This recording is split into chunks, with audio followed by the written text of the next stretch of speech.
Have you ever been in a simple social situation, nothing serious, nothing dramatic, and someone suddenly looks at you and asks, "Oh, so, what do you do?" And in that exact moment, your mind goes completely blank, not because you don't know the answer, but because you suddenly feel watched, judged. Like every word you're about to say will decide how this conversation goes. You open your mouth, and nothing comes out the way you planned. And it's not your thoughts that hit you first. It's your body. Your throat tightens. Just a little. Enough to make your voice feel smaller than usual. You smaller than usual. You smile, trying to hide it, but inside you're thinking, this shouldn't be so hard. It's just a conversation. And almost immediately the blame starts. I'm bad at talking. I'm awkward in social situations. Other people can do this so easily. Why can't I? You tell yourself it's confidence. Or personality. Or maybe your English just isn't good enough. And the worst part, you believe it. You think this struggle says something about you. But what if that story you're telling yourself isn't true? What if the problem isn't your confidence? And it's not your English either. What if the real reason these moments feel so hard has nothing to do with who you are, but with what's happening inside the conversation? Think about it for a second.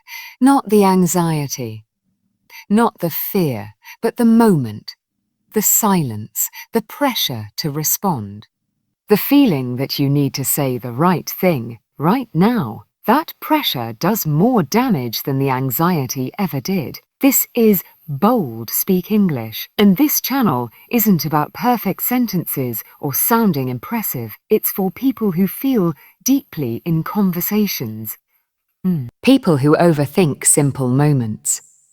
People who want their English to sound natural, calm, and human, even when their heart is racing.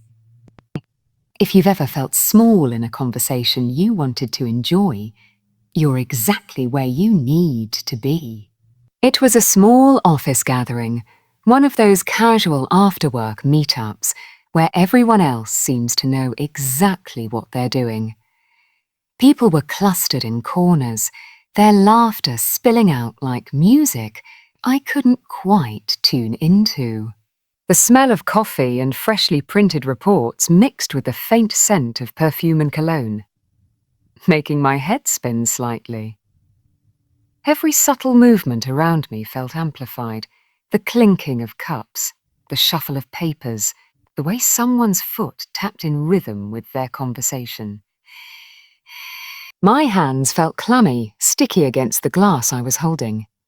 Every smile I forced felt too wide, too slow, too calculated. My stomach churned. My chest tightened. Breathe, just talk. My mouth wanted to form words, but the moment I tried, the right ones seemed to vanish. I noticed others glancing at me, smiling politely. Their smiles felt effortless, natural. Meanwhile, I replayed my previous conversations in my mind, judging how each had gone wrong, anticipating failure. Why can't I just be normal in a group? I whispered silently. No, not funny. Just breathe.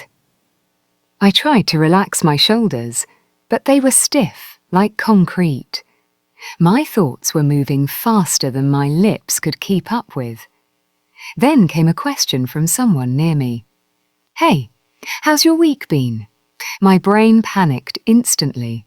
That simple, polite question should have been easy, but suddenly it felt like a test. 100 possible answers raced through my mind. A good, busy, fine. Or maybe I should talk about the project. Each option felt wrong the moment I considered it. My voice tightened as I swallowed, forcing words out. I could feel the pressure in every nerve, like invisible hands gripping my throat, telling me I was under scrutiny. The world slowed around me, and I was hyper-aware of every small movement, every tiny shift in attention. It was like being underwater. People around me were laughing, gesturing, nodding, connecting effortlessly, while I floundered, trying to grab a word, a smile, a normal rhythm I could hold onto. My brain screamed at me to just disappear. Literally, I wanted to sink into the carpet beneath my feet. Every instinct in me screamed that I didn't belong here, that my presence was an interruption to the flow everyone else enjoyed. And yet, I stayed, frozen in place, trying desperately to appear calm. This was not just a social gathering. It was a stage. And every micro-expression, every gesture, every syllable I produced mattered more than it should. My hands gripped the cup tighter. My heart pounded. Each laugh from someone else felt like it was highlighting my inadequacy. And even as I tried to focus, my mind was already analysing my every move, second-guessing my every thought. The tension in my body mirrored the tension in my head, creating a feedback loop that made simple breathing feel almost impossible. I realised then, in that crowded room filled with voices, movement and laughter, that social anxiety wasn't just a feeling. Anxiety wasn't just a feeling. It was a physical reality, one that invaded my body, mind and speech. And this was just the beginning. From the outside, I looked calm. I smiled, nodded, even laughed at the right moments. People probably assumed I was confident, maybe even enjoying the evening. But inside, everything was a storm. My thoughts ricocheted like pinballs in my skull, bouncing between what I should say, what I might say, and what I definitely shouldn't say. My hands shook slightly when I raised my glass, but I masked it with a controlled sip. My stomach twisted into knots. My throat was raw from swallowing the words I wanted to say. The discrepancy between what I showed and what I felt was enormous, pressing down on me with every word, every gesture. I noticed the others' ease, the way they glanced at each other, the pauses they allowed, the natural rhythm of their sentences. They laughed freely, their eyes crinkling without effort. They didn't rehearse their phrases in their heads. They just said them. And in that observation, a bitter envy rose. I felt small, awkward, exposed. My chest tightened further. Oh, how unfair it felt that something so natural for them felt like scaling a cliff for me. And yet there was a voice inside me trying to reason, calm down, relax, just speak naturally. But my mind ignored it. Every attempt to follow this advice only magnified my awareness of my own errors. If I paused too long, I felt judged. If I spoke too quickly, I sounded frantic. If I smiled incorrectly, I felt fake. The pressure was relentless, invisible, suffocating. I realised that my internal experience was not only different from my external appearance, it was completely out of sync with it. Even simple sentences felt monumental. Hi, how are you? 3 words, and my heart was racing. I'm good, thanks. 2 words, and my chest felt tight. I could feel the weight of every single syllable as if it carried judgment. And while my outer shell smiled, nodded, and laughed lightly, my inner world was collapsing under an avalanche of fear, self-doubt, and the relentless need to perform. In that moment, I understood something critical. The challenge wasn't just the anxiety itself. It was the constant duality, the body and the mind working against me while the world expected normal conversation. And even observing this gap, noticing it, didn't relieve the tension. It amplified it. My mind raced, and every breath felt measured, calculated, necessary. Finally, Someone turned to me and asked a simple, everyday question. So, how's your week going, Key? I froze for a split second, and in that pause, I could feel every so it seemed, on me. My brain scrambled, searching for the right combination of words. My chest tightened further, and my hands gripped my glass so hard it left faint fingerprints. Then words tumbled out. Fine. Busy. I could feel the awkwardness immediately. The tone was flat. The phrasing was short. My hesitation made it sound disjointed. The silence that followed felt loud, almost deafening. No, stop. Not funny. I wanted to disappear, literally. Into the carpet, into the floor, into anywhere but here. Subtle cues from the listener made me feel worse. Their eyebrows slightly raised. A faint nod. A polite smile. The kind that says, "You're okay, but not fully here." Each micro-reaction felt magnified, etched into my awareness like a neon sign reading, "You don't belong." I replayed the sentence internally 100 times. Could I have said it differently? Better. Smoother? Shorter? Longer? Every possibility seemed both critical and wrong. My chest burned, my throat constricted, and the worst part, I knew everyone else would move on easily. They would continue laughing, chatting, connecting, and I would be left tangled in the residue of my own words. Then came the subtle, almost invisible reaction. They didn't laugh. They didn't correct me. They just nodded. Okay, sure. And that nod hit harder than anything else could have. It carried no overt criticism, but its quiet neutrality whispered, "You're noticeable, but not quite part of this." My chest tightened further. My heartbeat picked up. Every nerve in my body focused on interpreting this small gesture. The room seemed to expand, even though physically it hadn't.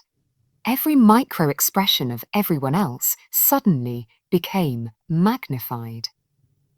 I watched them continue their conversations effortlessly, thinking about jokes, about projects, about nothing serious, and I realized how clumsy, awkward, and exposed I felt in comparison. I tried to remind myself it's just a social interaction, but my mind didn't listen. Every word I had said, every gesture I had made, felt like it had been broadcasted, judged, and quietly archived in someone else's perception of me. It hurt. Not physically, but in that quiet, gnawing way where your mind keeps replaying every detail. And then the insight hit me. This moment hurt, but it taught me something. It wasn't my English. It wasn't my grammar or accent. It wasn't even my confidence. It was the way I spoke under pressure. Every short, awkward phrase silently broadcasted. I'm not in control here. And the worst part, I didn't even notice I was doing it. I had been conditioned to believe that anxiety was the problem. But the real issue was hidden in the structure of my words, the way I delivered them, and the weight I assigned to every syllable. Every interaction from now on would follow this pattern unless I realized it. From that moment, I was trapped. Should I speak fast? Slow? Smile? Too much? Pause. Every question felt like a test. Every conversation felt like a high-stakes performance evaluation. My mind raced, jumping from one potential error to another. Each small mistake, each pause, each stumble felt like it confirmed my worst fears. That I wasn't good enough, that I didn't belong, that others were silently judging me. The pressure wasn't just in my head. It was in my body. Tight chest, clammy hands, shallow breathing, racing pulse. And the worst realization, almost everyone around me probably knew exactly what I was feeling, even if they didn't show it, and yet Unlike me, they carried on, speaking freely, laughing lightly, pausing naturally. That's when I realized this isn't just anxiety. This is a loop, a mental tightrope that traps you in every social interaction, subtly, invisibly, until you learn the pattern and how to step off the edge safely. After that awkward exchange, my brain refused to shut down. Every word I had spoken, every pause, every tiny gesture was playing on repeat like a broken record. Why did I say a busy? I asked myself, almost panicked. Why didn't I say a productive? Why didn't I add something funny? The questions multiplied, and each one brought new, imagined judgments. They think I'm boring. They think I can't follow the joke. They think I'm slow, awkward. Each imagined critique echoed in my mind louder than the last. It was a siren I couldn't escape, a continuous hum of internal pressure. My body mirrored my thoughts. My chest felt heavy, like a backpack stuffed with bricks. My throat constricted, making every swallow a small battle. My hands shook slightly when I lifted my coffee cup. Even sitting, I could feel the tension in my legs, as if they wanted to run before I even processed it. My heartbeat thrummed painfully in my ears. I tried to take a deep breath, but the air seemed thick, sticky, and insufficient. The room around me didn't change. It remained bustling with chatter and laughter, but inside, I felt trapped in a world of my own anxious making. I replayed every word I had said, every pause, every syllable, every ah and I imagined tiny faces in the crowd, judging me silently, filing away my failures like data points in a spreadsheet. My eyes followed each gesture and glance of my co-workers. The subtle raise of an eyebrow, the shift of a chair, a small smile. Each was a commentary against myself. Each tiny observation added fuel to the internal spiral. Even attempts to self-soothe failed. Just relax, just speak naturally. Those words were ignored by my racing mind. Every reminder only amplified my anxiety. The more I tried to stop overthinking, the faster it ran. Faster it ran. My thoughts jumped from one scenario to another. What if I stutter? What if I say the wrong thing? What if they think I'm incompetent? Short bursts of panic sliced through my chest. Long, reflective sentences formed at the same time. If I can't control this, every conversation will feel like this. Every casual question, every simple greeting, every team discussion, I'll be trapped. And then noticed a pattern. My overthinking wasn't just mental. It was linguistic. I could see the ripple effect on my English. My choice of words shortened under pressure. My tone became flat. My sentences lost rhythm. Hesitations multiplied.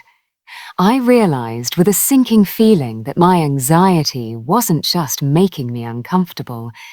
It was actively sabotaging my ability to communicate effectively in English. Every minor failure, every pause, every awkward phrase was a consequence of the spiral itself. By the time I tried to speak again, my mind was racing even faster. The spiral fed on itself, looping, repeating, growing. I knew, deep down, that if I didn't break the cycle, this anxiety wouldn't just disappear at the end of the night. It would follow me to every meeting, every conversation, every casual interaction. And worse, it would silently erode my confidence, my voice, and my ability to express myself naturally. This realization was painful, yes, but also necessary. This is the moment I understood. The overthinking spiral wasn't inevitable. It was a loop I could recognize, study, and eventually step out of. But first, I had to feel it fully, live it fully, understand the rhythm of its chaos, and how it affected not just my mind, but my English, my body, and every interaction in real time. A silence followed my next attempt to speak. Someone had asked about a minor project update. I tried to respond, carefully selecting words. I managed the report, and it's mostly done. The pause afterward wasn't long, maybe 1 second, but it stretched like hours in my perception. My mind screamed, they're judging you, they're waiting for you to fail. My throat tightened. My shoulders stiffened, my palms were damp. Every micro-movement felt magnified, a spotlight on my failure. I noticed my body's small betrayals. My leg bounced involuntarily. My fingers tapped against the table in tiny, anxious rhythms. My jaw clenched without me realizing it. My breathing became shallow, almost audible, every sense heightened. The clatter of a cup from across the room, the shuffle of papers, the faint hum of conversation, it all felt louder, sharper, as if magnifying my tension. The silence after my words wasn't neutral. It carried weight. Every fraction of a second pressed on me, like a physical hand, pushing me down, and then came the internal commentary. Why is this so hard? Why can't I just answer normally? Every thought spiraled into judgment. They think I'm awkward. They think I'm slow. They think I don't belong. My mind couldn't differentiate between imagined scrutiny and reality. Each blink from someone across the room became magnified. Each slight head turn, each tiny nod, was interpreted as evidence I had failed. I realized then that silence was more than absence of sound. It was a test of endurance. It forced me to confront every aspect of my speech, every hesitation, every linguistic misstep. I noted the tiny words I tended to overuse. Well, each filler word amplified the tension, making me feel smaller and more vulnerable.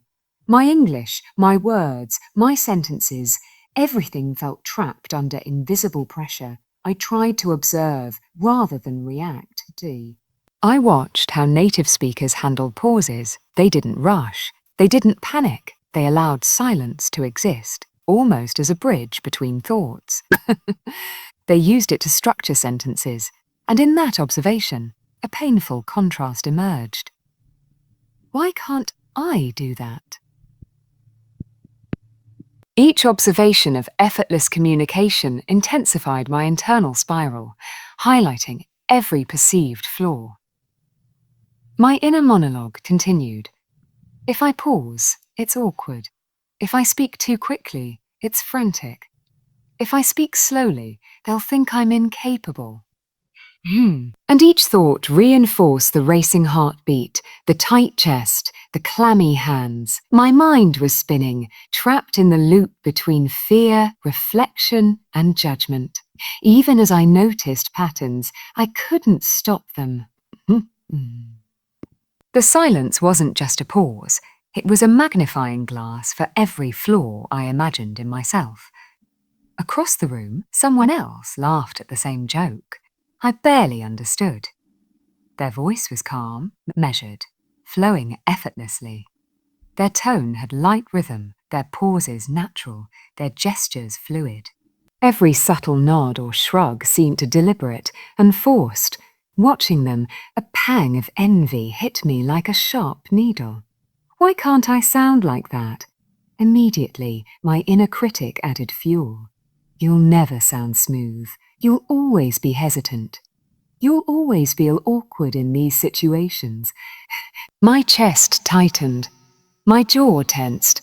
I noticed how my own words stumbled, trailing off mid-sentence, and every small hesitation magnified in my mind. I examined their gestures more closely. A flick of the wrist, a casual lean against the wall, the confident way they held their glass. And then their words, deliberate phrasing, pauses at the perfect spots, emphasizing points naturally. I couldn't help but compare, word by word, movement by movement, every sound, every syllable. I measured myself against this effortless perfection, and inevitably I fell short. Even my breathing felt different. Calm, slow breaths for them, shallow, rapid breaths for me. My throat felt tight, my hands sweaty. Every glance from a colleague became a potential critique. I realized the comparisons weren't just mental. They were physical, manifesting in every tense muscle, every stiff shoulder, every hesitant syllable. I caught myself overanalyzing again. Why did I blink twice there? Why did I pause too long? Why didn't I smile naturally? The comparison wasn't just unfair, it was crushing. And yet, strangely, it taught me something. I noticed patterns in how calm people handled pressure. They didn't overthink. They allowed silence. They structured sentences deliberately. They paced themselves. And even observing this, I felt both envy and hope. If I could learn these patterns, I could slowly escape this comparison trap. By now, every interaction was a high-stakes performance. Questions felt like examinations. Pauses were judged. Every gesture, every word, every expression was scrutinized in my mind. My chest burned. My hands trembled slightly. My throat tightened. Every micro-failure reinforced the loop. I'm awkward. I'm exposed. I can't do this. Yet produced small victories, a quick response to a question. A quick response to a question. A subtle nod of acknowledgement from someone. A tiny joke landing, even imperfectly. These micro-successes didn't erase anxiety but created small sparks of hope. Each spark reminded me that recovery was possible. My mind raced. Should I smile, nod, speak faster, slower, slower? Each micro-decision carried weight. Every breath felt calculated, and yet I kept moving forward. My internal dialogue reminded me, you're learning, you're noticing. Each interaction is practice. Even as tension peaked, awareness began to form. I was noticing the mechanics of calm communication. The deliberate pauses, the controlled tone, the confident gestures. And I realized, if I applied this insight, even in small moments, I could regain control. Through this chaos, an observation crystallized. It wasn't my English. It wasn't confidence. It was how I structured words under pressure. Every awkward phrase, every pause, every ooey, ah, or revealed, more than I realized. I'm not in control here. I noticed patterns. People who appeared calm paused deliberately, structured sentences clearly, allowed silence to exist naturally. They didn't stumble over small words. They let conversation flow. And that's when I understood. The loop wasn't permanent. I could break it by learning the system behind confident speech. Reflection deepened. Each small observation became a lesson. I could see my own habits and consciously change them. And that meta-awareness, realizing the problem wasn't me, but the pattern I was trapped in, was liberating. By the end of the evening, I was exhausted, mentally drained. Shoulders stiff, chest tight, throat sore from swallowed words. And yet, I had clarity. The chaos, the tension, the overthinking, the comparison, it all revealed a system, a hidden rhythm to confident communication. I made a silent promise. I would study this system, practice it, apply it, slowly, step by step. I could speak naturally, confidently, even under social pressure. After the exhaustion of that evening, I sat alone for a moment and reflected on what had just happened. The spiral of social anxiety had been relentless, but in the chaos, I noticed something subtle yet profound. Certain moments of my speech had landed better than others. And the most fascinating part? Those moments weren't random. They followed tiny patterns that I hadn't consciously recognized, and suddenly I understood. There was a method hiding within the madness. Native speakers didn't just speak flawlessly by chance. They structured their sentences deliberately, even under casual conversation. Every word, pause, and gesture served a purpose. I recalled one colleague saying, "I've got a lot on my plate, but I'm managing it." The calm confidence in that phrase wasn't about the grammar. It was about phrasing under pressure, acknowledging reality while signaling control. I decided to test this on myself. In my next conversation, I tried short, deliberate sentences. The report is ready. I just need to confirm a few details. My hands felt less tense. My shoulders relaxed slightly with each structured phrase. Even my breath slowed. The physical sensation of calm reinforced the mental shift. Each small phrase became a building block for confidence. I began noticing more patterns. Native speakers often used intentional pauses before and after critical points in a sentence. They let silence exist naturally, almost as punctuation in conversation. They made slight nods while speaking, using subtle gestures to reinforce what they were saying without overdoing it. I practiced these micro-behaviors in private, repeating sentences aloud. I can manage this. I'll check it and follow up. Each repetition felt more natural.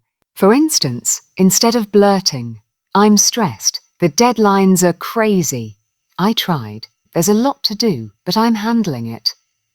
The difference was subtle but enormous. The latter phrase carried calm, capability, and structure. My anxiety didn't vanish, but it no longer dictated my words. I realized that English wasn't just about vocabulary or grammar. It was a tool to shape perception and internal experience. By the end of the day, I had a mini toolkit. Structured phrases, intentional pauses, and small physical cues. Each component worked together to reduce tension and build confidence. And the best part, this toolkit was repeatable, something I could rely on in any interaction. Step by step, word by word, I was beginning to reclaim control over my anxiety and my speech. The next morning, I faced my first real test, a short team meeting. The familiar spiral of anxiety was waiting, but this time I had a plan. I reminded myself of the micro-patterns I had discovered. Short sentences, deliberate phrasing, intentional pauses, and subtle gestures. I decided to practice in the moment, consciously applying these tools. My first question from a colleague felt like a mountain. "Can you update me on the project?" I felt my chest tighten, my hands slightly clammy. The old panic would have caused me to stumble, but I remembered the toolkit. I spoke deliberately. I just need to verify a few details before sending it. My voice didn't tremble. My hands rested calmly on the table. The words landed exactly as intended. A tiny nod from my manager confirmed it. That small affirmation fueled confidence, creating a ripple effect for the rest of the conversation. Not everything went perfectly.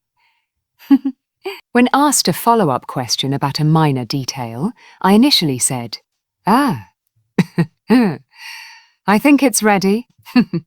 Immediately, I recognized the hesitation. I paused, restructured, and tried again. "It's prepared. I'll double-check and follow up by this afternoon. My body relaxed slightly.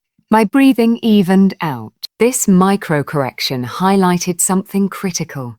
Practicing under real pressure meant learning to adjust instantly, refining phrasing in real time.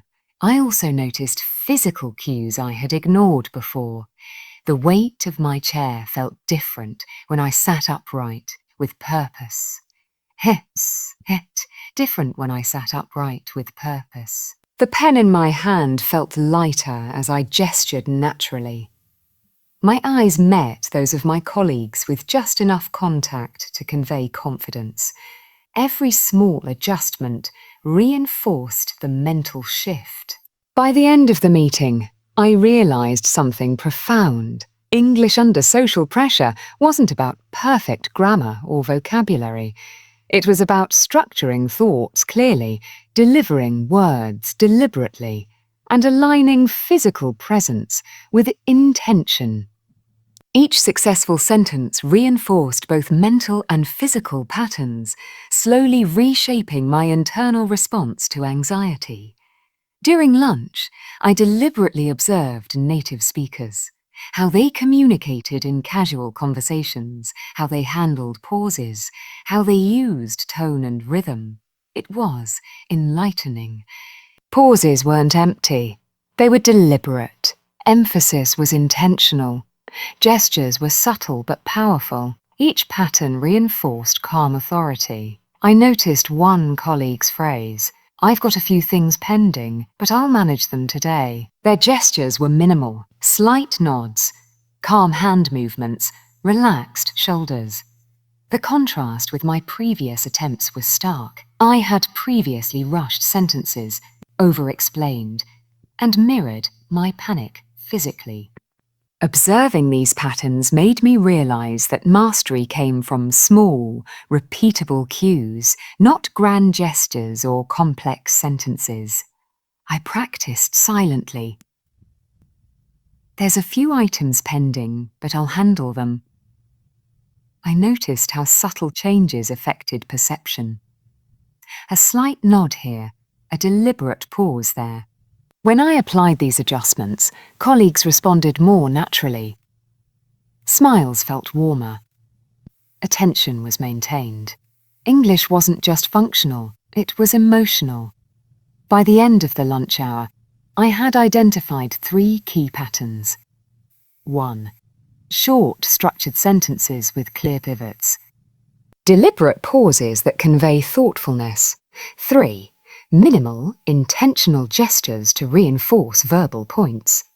I spent the afternoon practicing. Repetition turned theory into muscle memory. I repeated, "Can manage this. I'll follow up today. Everything is under control." Control. Each phrase reinforced calmness. My hands relaxed, my shoulders dropped, and my breathing stabilized. Anxiety still appeared, but I realized I could control its impact on speech. Even small failures became lessons. Mispronouncing a phrase led me to adjust rhythm immediately, repeating it with proper cadence. Each success and correction embedded the patterns deeper. By the evening, I could speak with controlled pace, confident word choice, and intentional gestures. By evening, I reflected on my progress. I noticed micro-changes. Eye contact held longer, tone calmer, gestures more natural. I recalled 2 brief interactions where a colleague responded warmly to a deliberate pause or structured phrase. It confirmed that emotional regulation and English learning were inseparable. Each adjustment wasn't just linguistic, it was embodied. Confidence grew organically with every sentence spoken under pressure. That night, I created a concrete daily plan. Practice short phrases in the morning. Observe native speakers during conversations. Role-play mini interactions in private. I visualized tomorrow's meeting. Calm hands. Steady voice. Structured sentences ready. Comparing this to previous failures emphasized growth. Anxiety still existed, but now it had a roadmap. English learning and emotional mastery were finally aligned, and the stakes were clear. If I didn't figure this out, the anxiety would follow me to every meeting, every conversation, every casual chat, silently eroding my confidence. But now I understood the path, and that understanding, however small, was the first step toward real mastery. The next day, I decided to put everything I had learned to the test. The team was gathering for a brainstorming session, and I felt the familiar flutter of nerves, palms slightly clammy, heart racing, and that old inner voice whispering, what if you mess up again? But this time, I had tools, structured sentences, deliberate pauses, and minimal gestures to guide me. As the meeting began, a colleague turned and asked about a project update. My first instinct was to rush, to over-explain in a panic. Instead, I paused, inhaled, and spoke deliberately. The design is complete. I'm confirming the final details before sharing it with the team. My shoulders relaxed. My hands rested lightly on the table. Each phrase felt measured, intentional. I noticed subtle nods from colleagues, as if they were quietly affirming the clarity of my communication. Throughout the session, I experimented with short, anchored phrases. I've noted the feedback. I'll incorporate it by tomorrow. I combined these with gestures that felt natural, but purposeful, like a slight hand movement when emphasizing a point. I realized that these tiny cues were influencing how others perceived me as much as the words themselves. One teammate even smiled, replying with a more engaged tone than usual, and I felt an unexpected surge of confidence. I also observed small moments where my words prevented misunderstandings. When a colleague suggested a minor change, instead of panicking, I said, "And that makes sense. I'll adjust accordingly and let you know once it's done." The conversation flowed smoothly, no tension, no awkwardness. My internal reflection was immediate. Short sentences, intentional pauses, minimal gestures, my anchors. I'm controlling the conversation, not letting anxiety control me. By the end of the session, I realized I had applied my toolkit successfully in real time. The anxiety was still present, but it no longer dictated my speech. English learning wasn't about memorizing vocabulary. It was about patterned, purposeful communication that allowed me to navigate pressure effortlessly. The small nods, affirming gestures, and deliberate phrasing became micro-signals of competence, reinforcing both internal calm and external credibility. Halfway through the meeting, a colleague asked a question I hadn't anticipated. "Can you explain the timeline for implementation?" My chest tightened. The old panic response would have been a stammer, rushing words, or over-explaining. But I paused, a brief, intentional pause, and then responded, "We're on track. I'll provide a detailed timeline by tomorrow afternoon." The pause wasn't awkward. It signaled thoughtfulness. My body responded immediately, shoulders down, breathing calm, voice steady. The colleague nodded approvingly, and internally, I felt the subtle relief of control. Later, another unexpected question arrived. What about the risks involved? I felt the racing heartbeat, the familiar tug of anxiety. I reminded myself of the micro-patterns: pause, structure, and deliberate phrasing. I said, "There are a few risks, but I've identified solutions for each, and I'll monitor them carefully." I noticed the physical effects. My hands rested calmly, My voice maintained rhythm, and even my gaze felt confident. The interaction flowed naturally. These moments were a revelation. Pausing before responding wasn't hesitation. It was strategy. It was strategy. Structured phrasing turned potential chaos into controlled clarity. My anxiety didn't vanish, but I could control its impact on my speech and presence. Each success reinforced my toolkit. Observation, deliberate phrasing, intentional pauses, and small gestures. By the end of the call, I realized something profound. English learning under social pressure isn't about avoiding mistakes. It's about creating a systematic approach to responding calmly and confidently to unexpected scenarios. These skills didn't just improve fluency, they transformed my emotional resilience. After the meeting, I spent lunch observing native speakers. I noticed subtle patterns in phrasing, tone, and body language. For example, one colleague said, "The project has a few challenges, but we've identified solutions and will implement them today." The word "abu" shifted focus from the problem to the solution. Their hands rested lightly on the table, voice calm, and gaze deliberate. No over-explaining, no unnecessary filler. I tried these patterns in real time. There's a few pending items, but I'll handle them. I integrated short pauses, deliberate gestures, and layered phrasing. Even casual comments adopted this structure. "I've reviewed your notes, and they're clear. I'll follow up later today." Small nods and smiles from colleagues confirmed that the approach was effective. I also reflected internally. Each observation reinforced my confidence.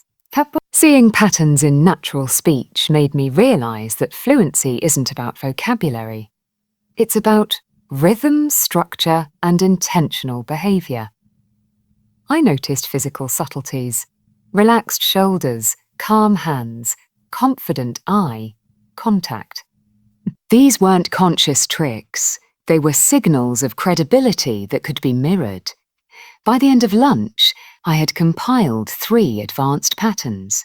1. Layered sentences pivoting with but, or, however.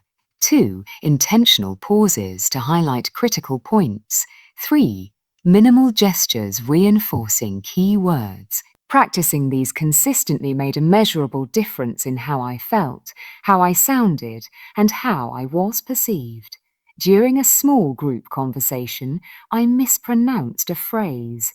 The old response would have been panic. This time, I paused half a second and said calmly, "Actually, I'll handle this by tomorrow."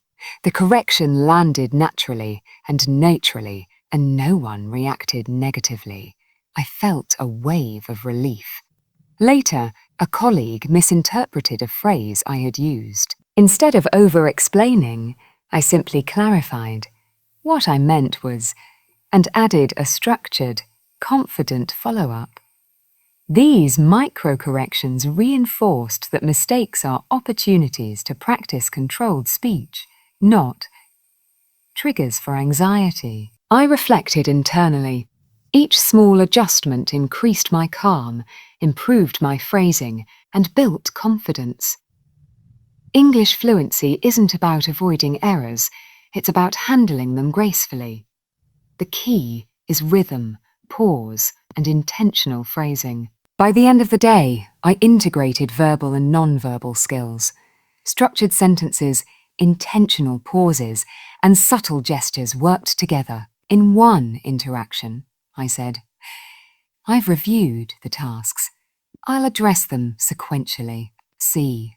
My hand gesture emphasized "reviewed" and "sequentially," and my colleagues responded with nods and smiles. I realized mastery isn't just about speaking well. It's about embodying confidence. Verbal patterns reinforced physical presence, and physical cues reinforced mental clarity. English learning became holistic. Phrasing, pause, gesture, rhythm, and tone combined to create control under pressure. That evening, I reflected on weeks of practice. Anxiety still appeared, but it no longer dictated my words. Each conversation had been a lesson. Structured phrases, deliberate pauses, layered sentences, subtle gestures, and real-time corrections formed a repeatable system. I reviewed many examples from past weeks. Mispronunciations corrected gracefully, layered sentences landing perfectly, subtle nods eliciting engagement. I realized mastery isn't a destination, it's a process. Observe, practice, adjust, reflect. English learning became a tool for confidence and emotional control, not just vocabulary. By this point, I felt a tangible sense of pride. Each micro pattern, each repeated phrase, each successful interaction had transformed my relationship with language under pressure. The spiral of anxiety was replaced with a structured approach, and each day reinforced the system. I knew that with continuous practice, fluency under pressure was no longer a dream. It was a skill I could rely on. The following week, I treated every conversation as a live experiment. The office was buzzing with activity. People chatting in clusters, phones ringing, the soft hum of keyboards. Normally, this environment would have sent my anxiety skyrocketing. My hands would sweat, my voice would tremble, and I'd overthink every word. But today felt different. I had a system. Measured phrasing, deliberate pauses, and subtle hand movements formed the backbone of my approach. During the team brainstorming session, a colleague asked, "Can you clarify your approach for the new campaign?" My old instinct would have been to rush, speak too quickly, and stumble. Instead, I paused deliberately, inhaled, and said, "I've broken the campaign into 3 phases. First, we finalize research. Second, the creative team develops concepts. Third, we implement the launch, tracking each step carefully." I noticed subtle reactions immediately. One colleague's eyebrows lifted slightly, a mini nod of acknowledgement. Another smiled faintly, leaning in with interest. Internally, I reflected. In the past, this situation would have spiraled into panic. Now, these small cues are evidence that my patterns are working. Later, a casual interjection came. "I love how you broke it down so clearly." I had to suppress a small smile of relief. It felt validating. When a teammate suggested an alternative approach, I responded, "That's an interesting point, and we could incorporate it by adjusting the second phase." This would still allow us to meet the timeline effectively. The careful structuring of my words prevented confusion and demonstrated composure. Each pause, each intentional phrase reinforced calm, not just in myself, but in the people around me. By the end of the meeting, I realized something profound.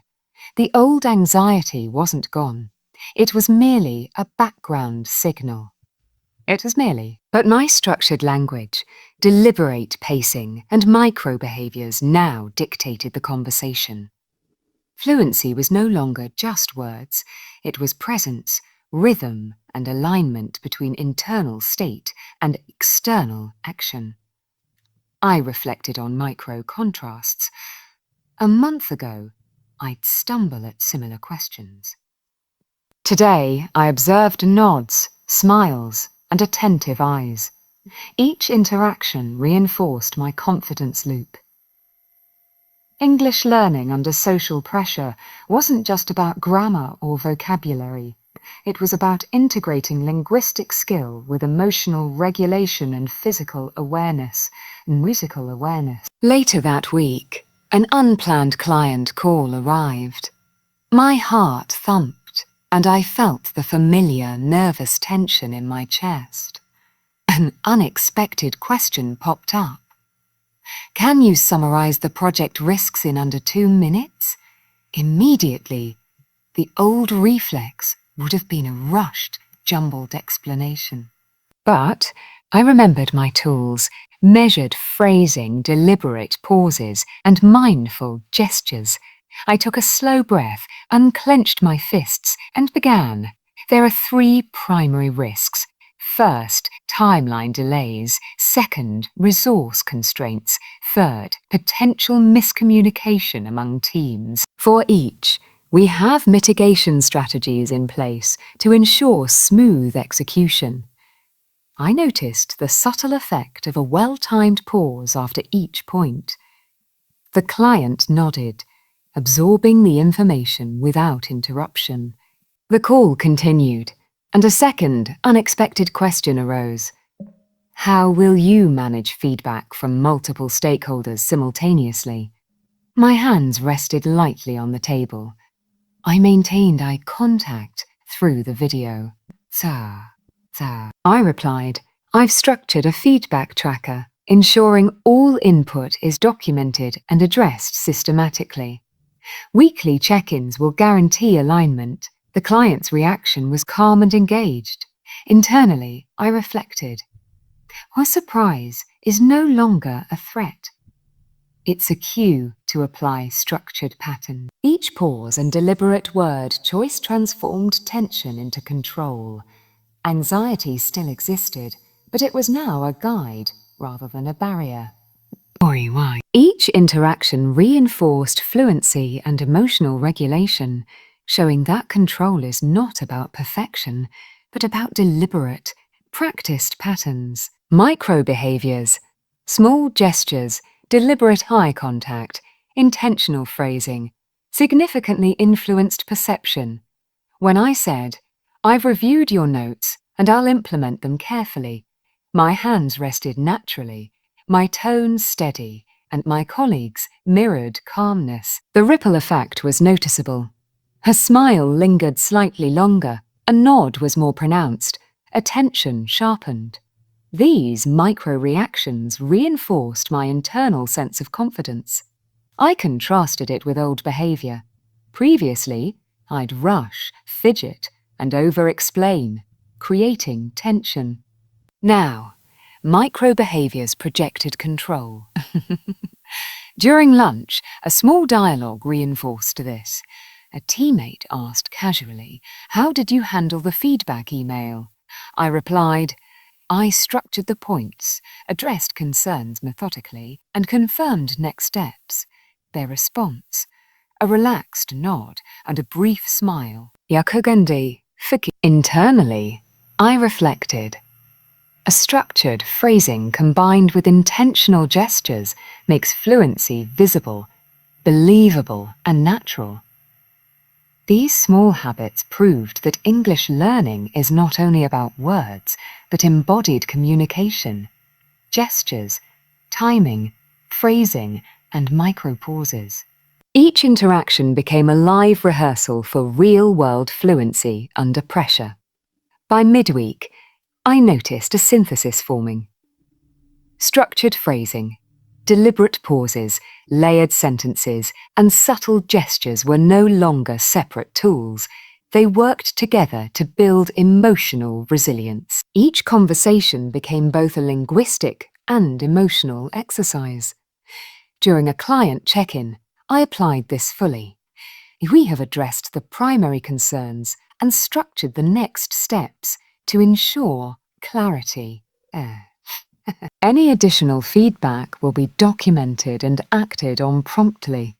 Even minor mistakes were corrected gracefully. Actually, I meant the second phase will start tomorrow. The calm delivery maintained engagement and prevented tension. English learning had become holistic. Emotional mastery and language proficiency were inseparable. Each scenario, planned or unplanned, was a practice ground for fluency, confidence, and composure. Even when I stumbled, the micro-patterns guided recovery. At the week's end, I reflected on the journey. Anxiety had not disappeared, but it no longer dictated outcomes. Each micro-pattern, measured phrasing, deliberate pauses, subtle hand movements, layered sentences, formed a repeatable system for confident communication.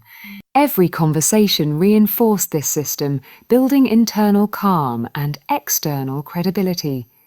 English fluency under pressure was now a skill, not luck. Mastery wasn't a destination. It was the consistent application of structure, observation, and reflection. And this is why I created Bold Speak English. Here, we combine immersive storytelling, actionable patterns, and emotional mastery so learners can speak confidently, even under pressure. If this story resonated, imagine what consistent practice can do for your English. Comment below with your experience, subscribe to stay updated, and join our community. Your journey to confident, natural English starts here.